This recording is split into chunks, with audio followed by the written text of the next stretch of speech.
ICSE 2023 का physics का paper एकदम आसान हो जाएगा, 100% गारंटीड, यदि आप सीआईएसई के एडवाइस को मान लेते हो, जो खुद कहता है कि practice solving previous year ICSE question paper.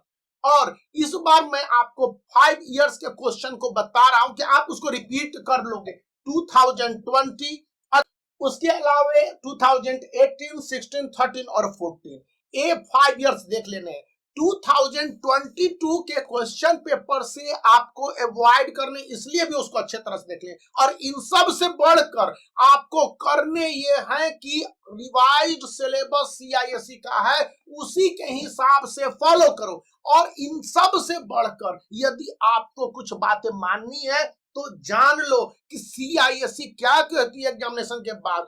2022 में एग्जामिनेशन के बाद क्या रिपोर्ट दी देश भर के अपने सभी अपडेटेड स्कूलों को? फिजिक्स का एग्जामिनेशन टफ था, आईएससी एंड आईसीएसई। समझने की कोशिश करो कि आप जितने भी पेपर को अरेंज्ड वे में लिखेंगे, एग्जामिनर को डिफिकल्टी होती कॉपी चेक करने में। सेकंड पॉइंट है कि आप अपने लेबलिंग डायग्राम को करते समय पेंसिल का यूज करो, कलरफुल पेंसिल का यूज नहीं करो। ये सीआईएसई का कहना है, मेरा कुछ नहीं कहना है कि underline the key points in definition and answering point wise answer while solving numericals. You must be aware of the correct unit at the end of the answer. You put the unit clearly, and while you are solving numericals at that times, therefore such kinds of symbols you must be used. Symbols and symbolism are important part of the physics ICSE and ISE also.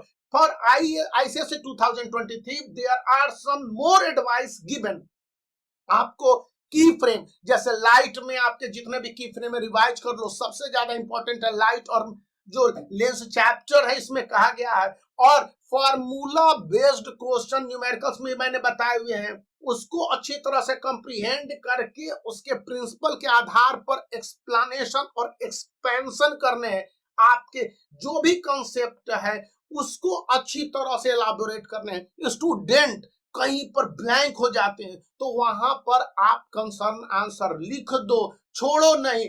और numericals problem के लिए सबसे बड़ी बात यहां पर बताई गई है, उसके अंदर हाईलाइट करके ये रिपोर्ट दी जाती है कि स्टूडेंट को सारे वर्ड लिखने चाहिए, और रेशियो में आंसर है तो रेशियो में निकाले, वर्ड में आंसर है उसको क्लियर करें, और उसको बताते समय स्टेप मार्किंग की व्यवस्था होनी है तो स्टेप वाइज आपके आंसर लिखने हैं। क्लास 10th में बहुत सारे जो स्टूडेंट आईआईटी की तैयारी करते हैं वे ब्लंडर कर रहे हैं, और ऐसी जानकारी चेन्नई से मिली है, ऐसी जानकारी बेंगलोर से मिलती है, इवन दिल्ली और गुरुग्राम में, या फिर आप पंजाब साइड से देखेंगे कि जो स्टूडेंट आगे के मॉडर्न अप्रोच वाले रहते हैं वहां पर वे ब्लंडर करते हैं, इनसे बचना है। और प्रैक्टिस करते समय आपको हमेशा ध्यान रखने हैं कि कुछ डायग्राम्स है, और ये डायग्राम्स कौन कौन से इंपॉर्टेंट है।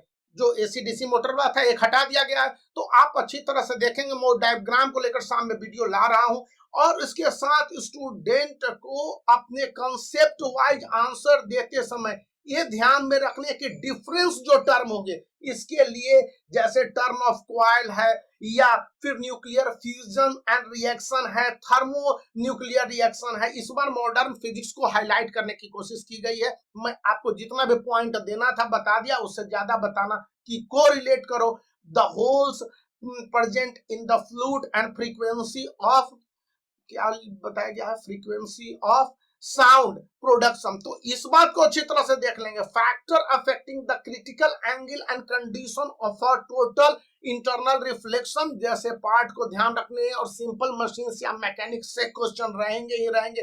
स्पेसिफिक हीट कैपेसिटी, इस बार हीट से न्यूमेरिकल्स रहने की सबसे ज्यादा उम्मीद है, और इस पर आप अच्छी तरह से प्रैक्टिस कर लो न्यूमेरिकल्स। मैंने बता दिया ये सारे पॉइंट बेहद इंपॉर्टेंट है मेरे बच्चे, मैं बार बार बोल रहा हूं, समझने की कोशिश करो और इन पॉइंट्स को रिवाइज करो।